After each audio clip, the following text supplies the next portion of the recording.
Marty in Evergreen Park, Illinois. Hey, Marty, what's up? Hey, Tom. Thanks for taking my call. Just wanted to share something I found on Reddit. It was a post in response to a thread that was titled, "Why is Mike Pence disliked in Indiana?" Mm-hmm. And I thought a lot of these points are really, really good and might give us some fodder to bring up. But I'm just going to read from part of this and share with you and your listeners. The thread starts off, there's a difference between being a representative and being a governor. As a representative, you push for your special interest. As a governor, you do what's best for your state. Mm-hmm. So Pence got the endorsement from the much-liked former Republican governor, Mitch Daniels, who's now the president of Purdue, basically with the promise that he wouldn't pursue a social agenda. And Mitch Daniels was liked because he focused almost exclusively on the economy and government efficiency. And right, and don't use that word in the next sentence here. I'm looking at the same piece you are. No.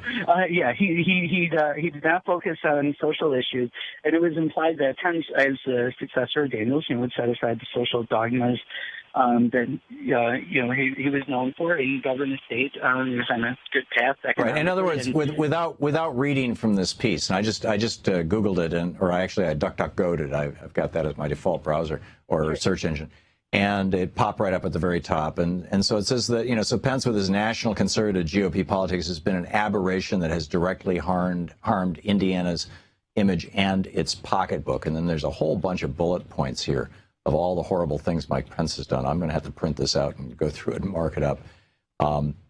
Thanks for the heads up on that. But you want to boil this down to a sentence or two so I can, well, sure. Make your point and then move to the next caller. The points is what I really wanted to share. Just how he fought for legislation that had no that Hoosiers were not that Hoosiers were against, that were not. That did not impact them at all. He pushed for harsher drug, penalties for drug crimes, inherited a nice balance sheet and just used it to push tax cuts, which I guess were shot down.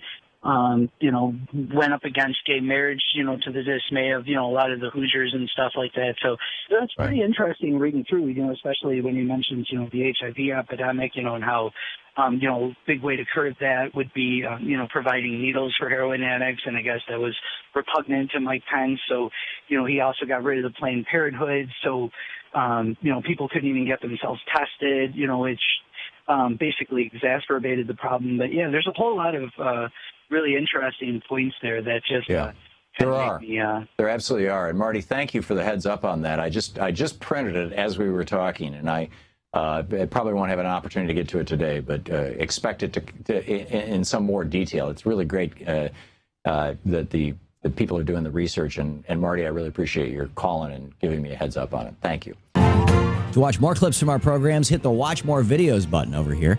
And please be sure to hit the handy-dandy subscribe button so you'll always be up to date. Tag, you're it.